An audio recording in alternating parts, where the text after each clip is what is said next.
A temporada de futebol americano está quase acabando, mas os fãs da Universidade do Texas estão aqui hoje celebrando o jogo final com um delicioso churrasco. 2 pessoas morreram após um incêndio nesta casa. A Polícia Civil ainda está investigando o que causou o incêndio. O Major Nidal Hassan foi indiciado pela morte de 13 pessoas e hoje ele terá sua primeira audiência em seu quarto de hospital. Com temperaturas abaixo de zero, os moradores aqui de Austin estão se preparando para evitar o estrago de suas plantas e de seus encanamentos. I'm standing in Bull Creek right now. As you can see, we have about 2 inches of water, and all this because of the rain this weekend, and it's really affecting our drought. A stonemason was working on this wall when he found a 100-year-old time capsule. Today, the church is giving back to the next generation. 130 bands rocked out between 8 stages at Zirker Park this weekend for this year's ACL. I like the music. The music's always the same. So. Fans from all ages came to the festival to enjoy some music along with the Muddy Mess. The fans were hungry for some music this weekend. Neither the rain or the mud stopped them from coming to Zirker Park to enjoy some ACL 2009.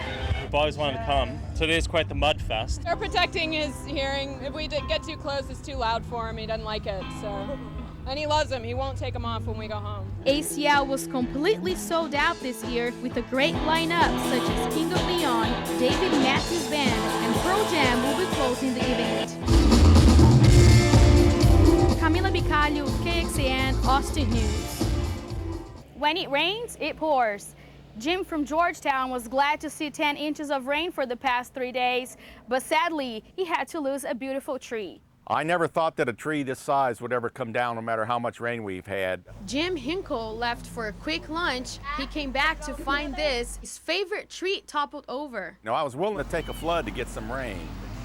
I obviously didn't want to lose a real nice tree, but as you can see, the ground got pretty saturated, and the weight and everything else and the age of the tree, and partially diseased, I'm sure, based on what I can tell, it came down. Hinkle says the tree was used for more than just a shade. It was home to squirrels, and I'm not too sure where they're at. I imagine after this thing came crashing down, they've probably split. As the rain gauges fill up, so do the work orders for Brandon Hernandez with BHF Concrete. Her business has been flooded with customers. If you can start to see the bottom of your concrete, it's a good time to be concerned. The heavy summer rain is wreaking havoc on the dry soil underneath homes. Erosion is affecting many foundations. Hernandez suggests watering your concrete at least twice a week to keep it cool in order to avoid cracking. It's almost like watering your lawn. Cracks are the first sign of a problem.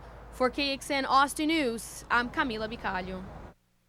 As you can see behind me today, this road is now closed due to the high water here in Austin, Texas.